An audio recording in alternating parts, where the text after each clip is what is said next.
I'll just maybe if you all of you do not, maybe if you haven't seen on Facebook yet, I'll tell you about what happened today. So Appa Rao, the VC, as we know, is also the man who is directly responsible not only for Rohit's death, but right from the beginning, the suspension of the 5 Dalit students, his death, then he's been responsible for the kind of difficulties that now Rohit's mother and Rohit's brother are going through, fighting for justice. He's the reason why this movement has spread across the entire country, that students from like Dalit Bahujan movements are happening in the way they are happening.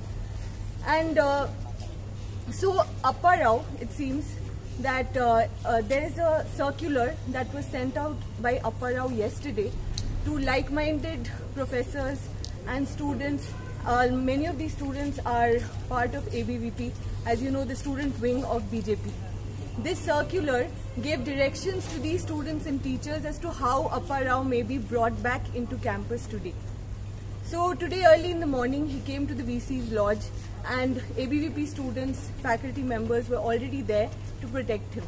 Once the protesters who were part of the Justice for Rohit Vemula movement found out, they went to the VC lodge and they began protesting.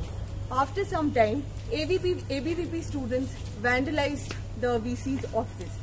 And we have also seen how the mainstream media has been misportraying this as some kind of vandalization that the protesters have been participating in. But the ABVP students were the ones who were already there, and they are the ones who vandalized the VC's office.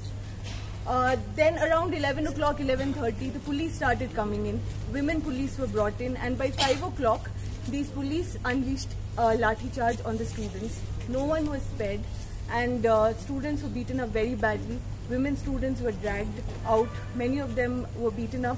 Women students were not detained, but most of the student leaders who have been at the forefront of the movement, who have been visible, who have been going to different parts of the country to mobilize students and other sections of the society, have been detained. Teachers have been detained. And in the meantime, the university has cut off the internet connection. It seems that the water supply will also be cut off. The mess has been closed from 2 o'clock in the afternoon. So as you can see, the situation in HCU is pretty bad, and we can see in what ways that this police repression has now been taken to a certain kind of peak. We have seen even with the JNU movement, and how even through the JNU movement, the student leaders have been constantly trying to point out that the JNU, whatever happened at JNU, the way the state kind of suddenly, diverted the attention to JNU by, through these sedition charges against students and now some teachers, etc. That was an entire thing to divert attention from the Rohit Vemula movement. And for the first time, we saw with the Rohit Vemula movement how we were hearing in the mainstream how Dalit scholars are treated in spaces of higher education. And now students in JNU have gotten bail.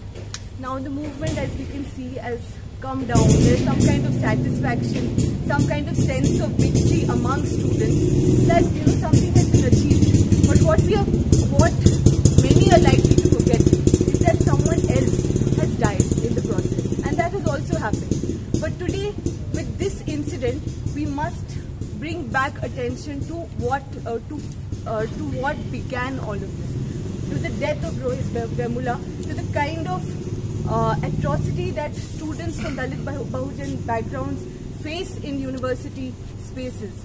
And if we as students here have any kind of vision for what a university must be like, we must stand for what, stand with the Rohit Vemula movement, with students who are participating in this, with students who have today been brutally beaten up. And tomorrow, if you don't have classes, if you don't have obligations that need you to be here, please join the protesters at HCU and be there. Thank you.